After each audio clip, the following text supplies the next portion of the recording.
She came down off the overpass. We got. Halo minasan, selamat datang kembali di channel Arden Story. Kali ini saya akan menceritakan sebuah film yang berjudul The Guilty, rilis tahun 2021, yang menceritakan tentang seorang pria yang merupakan seorang polisi, namun dipindah tugaskan di bagian panggilan darurat call center 911 karena tersandung sebuah kasus, dan dia mendapatkan panggilan darurat dari seorang wanita yang diculik dan dibawa kabur menuju ke suatu tempat. Bagaimanakah kisahnya?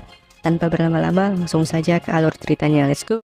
Di awal film, terlihat seorang pria yang berada di toilet, sedang bercermin sambil memegang sebuah alat bantu pernapasan.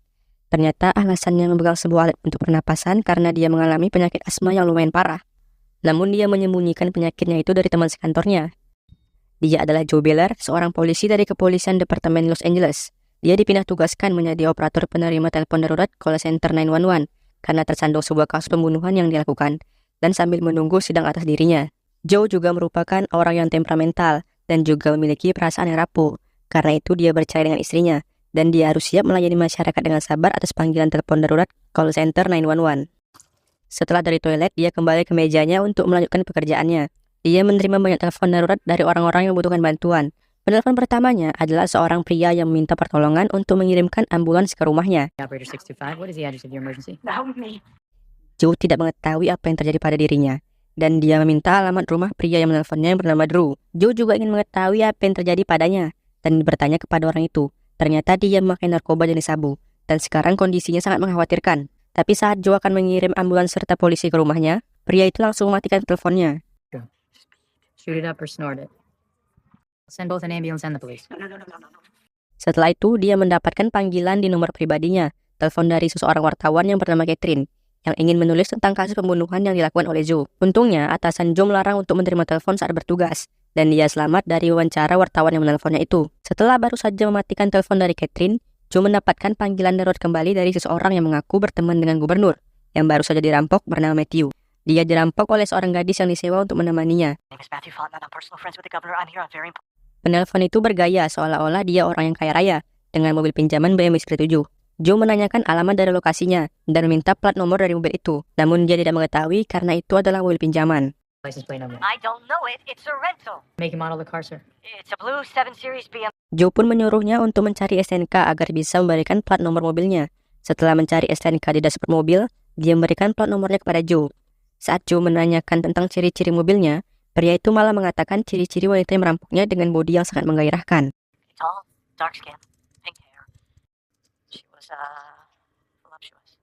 Setelah Matthew memberikan info tentang lokasi dan siapa yang merampoknya, Joe pun langsung menelpon petugas operator agar mengirimkan petugas LAPD untuk datang langsung menuju TKP di Bunker Hill yang merupakan lokasi dari perampokannya. Namun yang berbicara adalah sersan militer bernama Bill, mantan bosnya ketika berada di LAPD dan sekarang menjadi petugas operator karena adanya rotasi shift. Joe menjelaskan tentang perampokan yang dilakukan gadis sewaan kepada Matthew di Bunker Hill, dan sersan itu mengatakan akan mengirim petugas ke sana serta akan melakukan tindakan. Matthew Fontenot robbed by a prostitute on Bunker Hill. We'll get somebody out there. Yeah, you can. Setelah itu, Joe istirahat sejenak sambil membuat kopi. Namun saat membuat kopi, dia mengalami gangguan kecemasan yang lumayan parah pada dirinya. No. A steak knife duct taped to a broom handle was not 0.106. Joe melihat foto anaknya di ponsel untuk menenangkan pikirannya dan menelpon sang mantan istri untuk mengobrol dengan anaknya. Namun nomornya tidak aktif. Joe pun kembali ke mejanya dengan rasa cemas yang tidak berkurang sedikit pun. Yang tiba-tiba, teman di samping Joe mengagetkannya karena ada panggilan darurat yang menelponnya. Telepon itu dari seorang wanita yang bernama Emily, dengan nada suara menantangis dan ketakutan. Awalnya, Joe ingin menutup panggilan itu karena Joe mengira wanita itu sedang mabuk atau sedang iseng saja. Namun saat ingin mematikan teleponnya, wanita itu menolak. Dan Joe juga mendengar suara yang membuat Joe semakin penasaran tentang keadaan di sana. Sorry, you called 9. Who's that? Emily berbicara kepada Joe seperti dia berbicara kepada anaknya agar orang yang berada di samping tidak curiga sedikit pun. Ternyata Emily sedang diculik oleh seorang pria dan akan membawa Emily ke sebuah tempat. Joe mengatakan kepada Emily agar tidak mematikan ponselnya dan membalas perkataannya hanya dengan kata yes dan no ketika dia bertanya agar si penculik tidak tambah curiga. Person would know you called us? No. Who do they think you? I'm going to ask you yes or no questions, okay? You know the. Joe melihat keberadaan Emily dari komputernya dan berusaha untuk menenangkan Emily.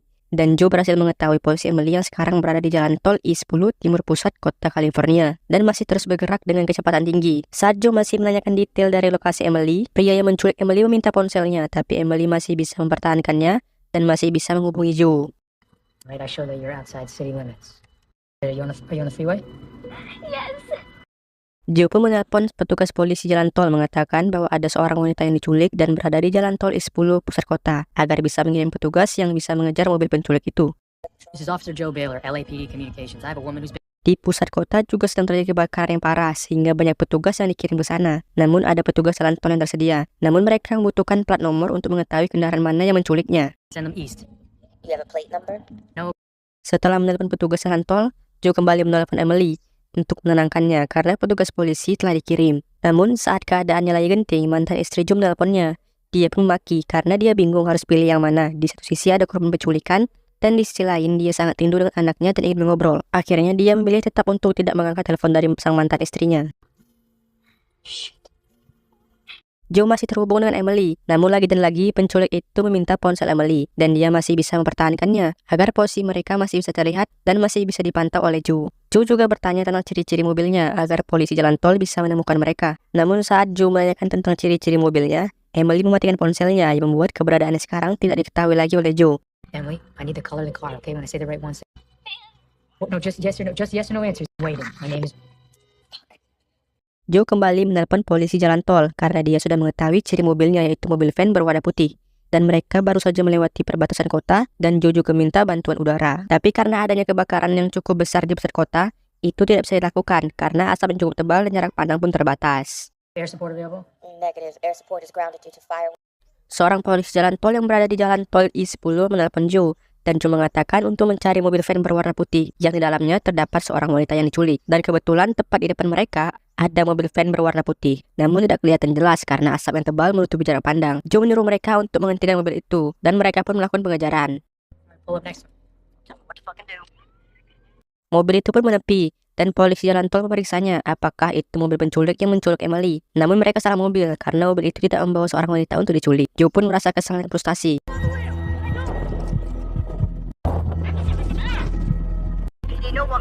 What? Are you sure? Joe memeriksa identitas dari Emily dan mendapatkan nomor rumah dari Emily dan menelponnya. Saat tersambung, terdengar suara anak kecil yang mengangkat telepon itu bernama Abby. What's your name? How old are you? Abby merupakan anak dari Emily, dan Abby mempunyai saudara yang masih bayi, bernama Oliver. Ayahnya bernama Henry, dan memiliki mobil van. Kini, ayah dan ibunya tidak ada di rumah, karena Henry membawa Emily entah kemana. Who is not here?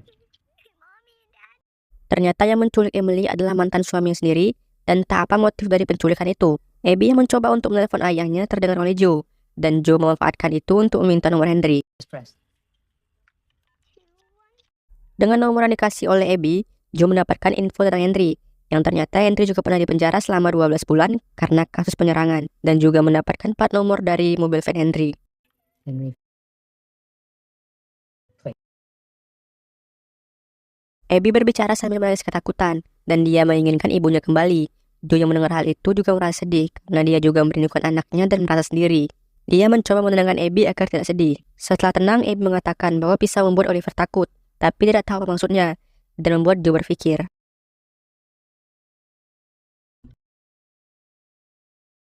Joe juga membuat janji kepada Abby agar bisa menyelamatkan ibunya dan bisa kembali kepada mereka.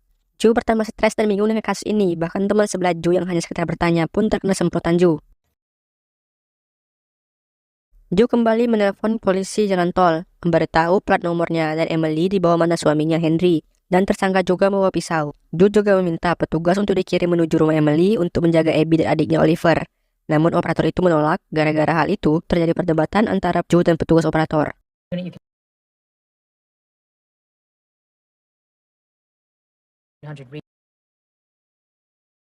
Di tengah stres yang dia rasakan, wartawan Catherine teleponnya kembali dan dimaki langsung oleh Joe agar tidak menelponnya lagi. Joe pun pindah ke komputer yang berada di ruangan berbeda.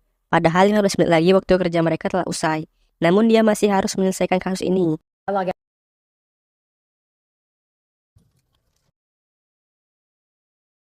Joe menghubungi stasiun militer untuk mengirim petugas ke rumahnya Emily agar bisa menjaga Abby dan adiknya Oliver di Jalan Regis 5.800. Dan dia juga meminta untuk mengirimkan petugas ke rumahnya Henry untuk memeriksa di sana.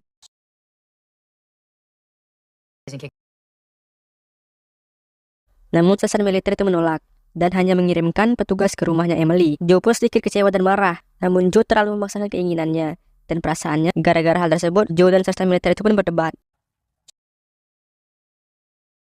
Joe sudah seperti mengalami gangguan mental akibat kasus ini, dan penyakit asmanya pun kambuh. Setelah itu, dia menelpon Jess, mantan istrinya, untuk mencoba mengobrol dengan anaknya.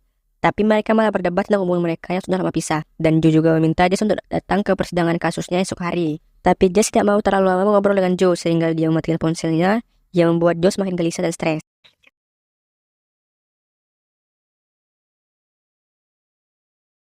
Jess. Jam pun sudah menunjukkan pukul 2 dini hari, dan Joe belum pulang ke rumah untuk persiapan sidangnya, dan masih ingin menyelesaikan kasus Emily yang diculik oleh mantan suaminya. Setelah itu, Joe melihat nomor Henry yang diberikan oleh Abby, dan menelponnya secara pribadi. Mengobrol dengan Henry malah membuat Joe semakin emosi, karena Henry awalnya berbohong tentang keberadaan istrinya. Joe semakin tidak bisa mengontrol dirinya. Dia membicarakan masa lalu ketika Henry di penjara. Alhasil, Henry langsung matikan ponselnya, dan nomornya tidak aktif. LAC, huh? Joe menelpon rekannya untuk meminta bantuan, yaitu Rick. Rick merupakan sahabat dari Joe ketika masih ditugaskan sebagai polisi di LAPD. Dan Rick juga akan menjadi saksi di sidangnya yang akan dilakukan besok atas kasus pembunuhan yang dilakukan Joe 8 bulan lalu. Namun Rick sekarang dalam keadaan kondisi mabuk. Dan Joe khawatir besok Rick tidak bisa datang. Namun Rick menjelaskan bahwa dirinya takut salah bicara saat memberikan kesaksian.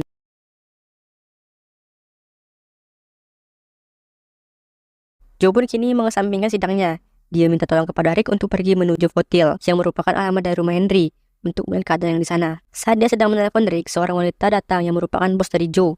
Dia mengatakan bahwa ada gadis kecil yang menelponnya dan ingin berbicara dengan Joe.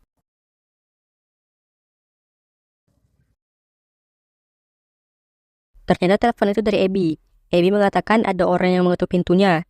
Joe mengatakan bahwa itu adalah polisi. Saat Joe berbicara dengan petugas yang berada di rumah Emily, Joe menyuruh untuk mencari adiknya, yakni Oliver. Namun saat sampai di suatu kamar tidur, keadaan di sana tidak kondusif, seperti ada kekacauan entah apa yang terjadi. Sampai komunikasi itu pun terputus.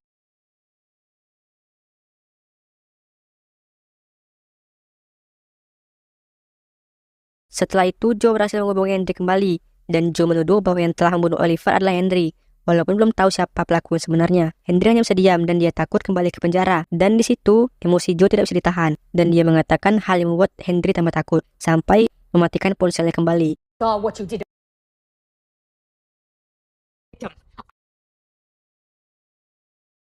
Setelah itu, Rick menelpon Joe kembali. Ternyata dia sudah sampai di apartemen milik Henry. Joe pun menyuruh masuk ke dalam dan memeriksa keadaan. Di dalam apartemen itu tidak terdapat apa-apa melainkan ada sampah. Yang ada hanya surat tilang dan mainan yang belum terbuka. Dan Joe menyuruh Rick untuk memeriksa semuanya.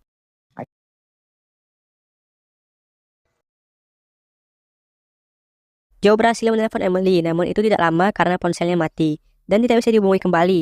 Karena Joe sempat menyuruh Emily untuk menarik rem tangan mobil van Henry dan hampir membuat mereka kecelakaan.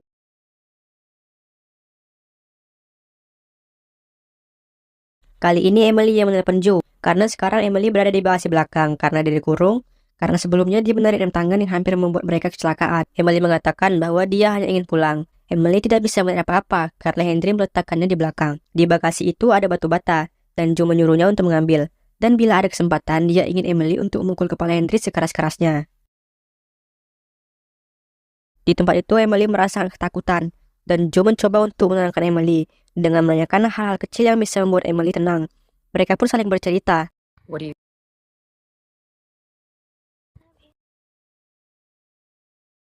Saat mereka sedang bercerita, tiba-tiba mobilnya berhenti, dan Emily merasa ketakutan lagi. Dan di saat itu Joe mengatakan untuk memukul kepala Henry saat dia membuka pintu, karena dia layak dipukul. Namun sesaat sebelum Henry membuka pintu, katakan tentang Oliver, bahwa Oliver terus menangis karena ada ular di perutnya, dan Emily mengeluarkan perut itu menggunakan pisau.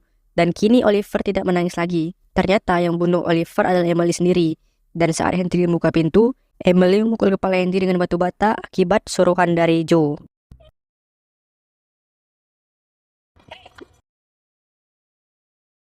Joe ternyata sangat menyesal karena dia telah salah mengambil keputusan. Rick pun tiba-tiba menelpon Joe. Dia menemukan surat perceraian antara Henry dan Emily.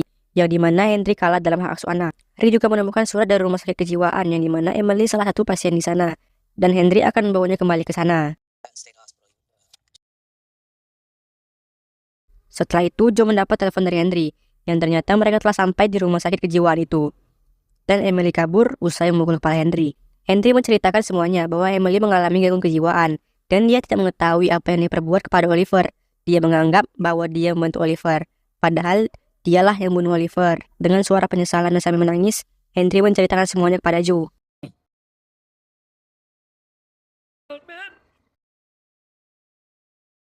Joe pun merasa marah dengan dirinya sendiri, karena dia telah salah menilai Henry sebagai penjahat, dan menghancurkan lampu yang ada di sampingnya, dan kecemasannya pun muncul kembali. Joe mendapatkan telepon dari Emily, yang kini Emily berada sendirian di jalan tol, karena dia ingin mencari Abby dan Oliver, yang hendak dia ajak untuk menuju ke akuarium. Emily berbicara dengan suara ketakutan karena seluruh baju di tangannya dipenuhi oleh darah. Joe pun meminta petugas jalan tol untuk mengirim petugas menuju jalan tol 210 untuk menjemput Emily. Saat sedang menangis, bos dari Joe pun memberitahu bahwa bayi yang diselamatkan oleh petugas kepolisian sekarang berada di rumah sakit. Ternyata Oliver masih hidup dan masih bisa diselamatkan. Setelah itu, Joe menuju kamar mandi untuk menenangkan diri. Penyakit asmanya pun juga kambuh, serta dia muntah karena masuk angin karena kelamaan bekerja sampai pagi. Di situ Joe menelpon Rick kembali. Sambil menahan tangisannya, dia mengatakan agar Rick mengatakan apa yang sebenarnya terjadi di persidangan nanti. Setelah itu dia menelpon wartawan dan mengatakan semuanya pada wartawan itu. Dan Joe pun dinyatakan bersalah atas penembakan yang dilakukannya. Film pun selesai. Film yang membuat perasaan penonton menjadi campur aduk. Saya memberinya rating 7 dari 10. Semoga kalian menyukai film ini. Terima kasih telah menonton. Jangan lupa tekan tombol like dan subscribe. Share juga ke teman-teman kalian. Sampai ketemu lagi di video berikutnya. Bye-bye. Jangan lupa bahagia.